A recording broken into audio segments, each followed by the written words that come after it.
تو بیت المقدس پر آج یہودیوں کا قابض ہو جانا اور پھر مزاحمت کرنے والے، اپنے حق مانگنے والے مسلمانوں کو یوں گولیوں سے بھون ڈالنا اور یوں اذیتوں میں مبتلا کرنا، اور پھر کوئی توانا آواز ان کے لیے بلند نہ ہونا، یہ دردناک صورتحال ہے۔ شاید آج انہوں نے فیصلہ کر لیا ہے کہ جیسے بھی ہو ہم اپنا حق لے کے رہیں گے، کہ یا مسجد اقصی ملے گی یا پھر اپنی زندگی سے ہاتھ دھو بیٹھیں گے۔ پورے عالم اسلام میں اضطراب ہے، ہم بے بس اور مجبور لوگ کیا کر سکتے ہیں ان کے لیے، لیکن دعا مومن کا اسلحہ ہے۔ جب ہم کچھ اور نہیں کر پاتے تو دعا ہمارے پاس موجود ہے، پورے خلوص کے ساتھ دعا کیجئے گا، اللہ انہیں کامیابیاں نصیب فرمانا اور غاصب یہودیوں کو غارت کر دینا، صہیونیوں کو برباد کر دینا، امت مسلمہ کو عروج اور بانکپن نصیب فرمانا، اللہ ان کو آبرو دینا، مسجد اقصی کی آزادی نصیب کرنا، اور ہمیں وہ بہاریں، وہ عزتیں، وہ وقار نصیب کرنا کہ ہم وہ دن اپنی آنکھوں سے دیکھ سکیں کہ مسجد اقصی آزاد ہوئی ہے۔ اسلام نے سرخرو ہونا ہی ہونا ہے، یہ بات ذہن میں رکھیے۔ اگر کوئی بزدلی دکھاتا ہے تو وہ بزدلی کی موت مر جائے گا، لیکن اسلام نے غالب ہونا ہے۔ یہ دکھ، یہ اذیت، یہ تکلیفیں، یہ اس وقت جو حالت ہے فلسطینیوں کی، دردناک صورتحال ہے، لیکن اقبال نے کہا تھا کہ خون 100,000 انجم سے ہوتی ہے سحر پیدا، کتنے ستاروں کا خون ہوتا ہے پھر جا کے سحر کا سپیدہ نمودار ہوتا ہے۔ شہادتیں ہوتی ہیں، اذیتوں سے لوگ گزرتے ہیں، پھر نتیجہ پیدا ہوتا ہے، تو یہ نتیجہ انشاءاللہ پیدا ہوگا اور امت کو انشاءاللہ غالب آنا ہے۔ ہمیں اپنے حصے کا کام کرنا ہوگا، ہم نے ان کے ساتھ کھڑے ہونا ہے۔ اس وقت صورتحال یہ ہے کہ پوری دنیا کی اشرافیہ، ایک دو ممالک کے علاوہ، وہ ان کے ساتھ نہیں ہے، وہ بیان بازی کی حد تک اپنی عوام کو مطمئن کرنے کے لیے رسمی کارروائیاں کرتی ہے۔ آپ دیکھ لیں پوری دنیا کے اوپر 56-57 اسلامی ممالک جو ہیں، ان کے حکمران، اشرافیہ اور بڑی بڑی فوجیں کہاں کھڑی ہیں۔ سفارتی سطح پہ خلوص کے ساتھ کوشش کی جائے، اور اگر لگتا ہے کہ یہ کوششیں بارآور نہیں ہوں گی تو ہمارے پاس یہ راستہ موجود ہے جہاد کا۔ جب آپ کے پاس طاقت ہوگی، توانائی ہوگی، تو پھر آپ کی سفارتی بات بھی مانی جائے گی۔ رشی کے فاقوں سے ٹوٹا نہ برہمن کا طلسم، عصا نہ ہو تو کلیمی حکار بے بنیاد۔ حضرت موسیٰ اگر کلیم اللہ تھے، ایک ان کا وصف تھا، لیکن دوسرے ہاتھ میں عصا بھی تھا۔ جہاد کا آپشن موجود ہے آپ کے پاس، اور انہیں پتا ہو اگر ان کی بات سفارتی سطح پہ نہیں مانے گی تو یہ راستہ ان کا کھلا ہوا ہے اور اس سے گریز نہیں کریں گے، تو پھر آپ کی بات سفارتی سطح پہ مان لی جائے گی۔ لیکن انہیں پتا ہے کہ یہ چیخ چلا کے رو کے جو ہے وہ پھر خاموش ہو جائیں گے، تو وہ آپ کی اشک شوئی بھی نہیں کریں گے، محض ایک رسم کے طور پہ کاروائیاں ہوں گی اور بات ختم ہو جائے گی۔ سلامتی کونسل اقوام متحدہ ہمیں کیا دے گی؟ وہ تو استعمار کی باندھی ہے، ہمارے لیے وہ کچھ نہیں کر سکتے۔ امت کو اپنا پلیٹ فارم فراہم کرنا ہوگا، اور امت کو اپنے مسائل حل کرنے کے لیے ہمارے پیغمبر نے جو راستہ جہاد کا دیا ہے اسی راستے پہ چلنا ہوگا۔ پھر دیکھنا کہ کس طرح کفر دم دبا کے باغتر گھٹنوں کے بال آتا ہے۔ مسلمان کا مقابلہ نہیں ہو سکتا اگر وہ غیرت پہ آ جائے تو۔ دوسرا، اس وقت وہاں بیچارے لوگ سسک رہے ہیں، ان کے پاس دوائیں موجود نہیں ہیں، اور ان کے پاس غذائی قلت ہے، مکان ان کے ختم ہو گئے۔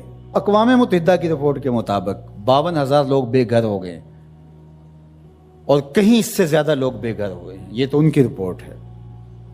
تو اس لیے اللہ نے ہمیں آسودہ زندگی دی ہے، تو ہم آدھی روٹی کھا لیں اور آدھی روٹی ان اپنے مسلمان بھائیوں کے لیے بھیجنے کی کوشش کریں۔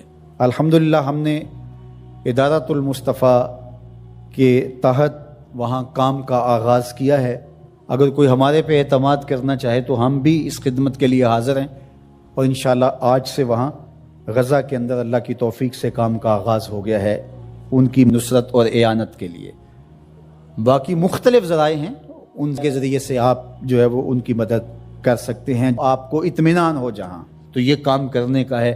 اس وقت سوشل میڈیا اور دیگر جو ابلاغ کے ذرائع ہیں وہ بہرحال اس دور کے اندر مؤثر ہیں، اور ان کے ظلم کو، جبر کو بے نقاب کرنے کے لیے یہ ایک اچھا ذریعہ ہے۔ اور اس مرتبہ پہلی بار ایسا ہوا ہے کہ پوری دنیا کے اوپر ان کے جور و ظلم سامنے آئے ہیں۔ پہلے ان کا اپنا میڈیا تھا، میڈیا پہ قبضہ ہوتا تھا اور کچھ باہر نہیں نکلنے پاتا تھا، لیکن اس مرتبہ کیسے کیسے مناظر جو ہے وہ آپ کو دیکھنے کو مل رہے ہیں اور لوگوں کا جذبہ اور جوش و خروش آپ کو دیکھنے کو مل رہا ہے۔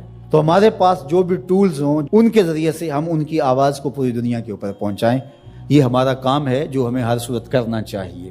اسی طرح ان کی مصنوعات کا بائیکاٹ کریں، اپنے ملک کی بنی ہوئی مصنوعات کو متبادل کے طور پہ استعمال کریں، ترکی کی مصنوعات کو متبادل کے طور پہ استعمال کریں۔ کفر کی آنکھوں میں کھٹکتا ہے ترکی، وہ چبھتا ہے ان کی آنکھوں کے اندر کہ کس طرح اس کو مٹا ڈالیں، تو ان کے ساتھ کھڑے ہوں۔ آپ سیاحت کرنے جاتے ہیں تو ترکی جائیں دیگر مغربی ممالک کی بجائے۔ ترکی میں انبیاء کی قبور موجود ہیں، صحابہ کی قبور موجود ہیں، اور ترکی میں اصحاب کہف کا غار ہے، ہماری تاریخ ہے ترکی میں بہت ساری، تو وہاں دیکھیں اور وہاں ان کے لوگوں کا جذبہ اور ان کا ایمان اور ان کا اخلاق، پھر پاکستانیوں سے جس طرح وہ ٹوٹ کے محبت کرتے ہیں۔ ترکی کی مصنوعات کو استعمال کریں، دیگر بلاد اسلامیہ کی مصنوعات کو استعمال کریں، پاکستان کی مصنوعات کو استعمال کریں، معیار میں کم ہی کیوں نہ ہوں کوئی بات نہیں ہے، مصنوعات جو ہیں وہ اپنے ملک کی، اپنے وطن کی استعمال کریں۔ تو بائیکاٹ کریں گے تو انشاءاللہ اس سے ان کو مالی نقصان ہوگا اور جو ہے وہ مسلمانوں کو اس کا فائدہ ہوگا۔ اسی طرح جو ہے وہ ان کی اخلاقی مدد کریں، جو صحافی ہیں وہ ان کے لیے لکھیں، جو بولنے والے ہیں علماء وہ تقریروں میں، تحریروں میں، گفتگو میں لوگوں کو اویئرنیس دیں۔ اتحاد امت کے ذریعے سے ہم ان کی مدد کر سکتے ہیں۔ امت اگر متحد ہو جائے، جغرافیائی تقسیمیں، لسانی عصبیتیں اور باہمی ہماری ذاتی رنجشیں اور نفرتیں جو ایک دوسرے کے خلاف کھڑی ہو جاتی ہیں اور جس سے امت کا اتحاد پارا پارا ہو جاتا ہے، یہ بدبختی ہوتی ہے۔ تو ان ساری تقسیمات کو رد کر کے حضور کے نام پر، قدس کے نام پر، قرآن کے نام پر، توحید کے نام پہ ہم جمع ہو جائیں۔ الکفر ملت واحدہ، سارا کفر ایک ملت ہے، تو مسلمان کیوں جمع نہیں ہو سکتے ہیں؟ حضور کے نام پہ سب جمع ہو جائیں۔ امت کی وحدت اس بات کا پیغام ہے کہ دشمن کے چھکے چھوٹ جائیں۔ میں اپنے ساتھ جڑے ہوئے تمام لوگوں کو کہتا ہوں، اپنی اولادوں کو بہت اچھا پڑھائیں، ان کی دینی تربیت آخری حد تک کریں، اور ان کی جو دنیاوی تعلیم ہے اس کو بھی بہتر سے بہترین انداز میں آگے لے کے جائیں۔ وہ ہر شعبے کے اندر آگے بڑھ کے شعبے کے اہم منصب تک پہنچیں، اور ان کے اندر جو راسخ مسلمان ہے وہ مضبوط تر ہو، وہ آپ کی آغوش سے گزرا ہے، وہ وہاں جا کر کے بھی جو ہے وہ پکا سچا مسلمان ہو۔ سب لوگ اس طرح جب آگے جائیں گے تو پھر نتیجہ آپ کے سامنے ہوگا، لیکن اگر ہم یہ نہیں کریں گے تو پھر ہم سوائے چیخنے چلانے کے، صدائے احتجاج بلند کرنے کے اور کچھ نہیں کر پائیں گے۔ تو بہرحال غالب تو آنا ہی آنا ہے اسلام نے، وہ پھر ہم نہیں ہوں گے، پھر اللہ تعالیٰ کسی اور کو منتخب کر لے گا ہماری جگہ پہ۔ اگر ہم چاہتے ہیں کہ ہم اور ہماری نسلیں اسلام کی نشأت کے کام آئیں، اسلام کی نہضت کے کام آئیں، تو اس کام کے لیے ہم اپنی نسلوں کو، اپنی اولادوں کو، اپنے رجال کار کو تیار کریں، تاکہ پھر ان جگہ پہ کھڑے ہو کر کے دین کی نصرت اور اعانت کے فریضے کو سر انجام دیں۔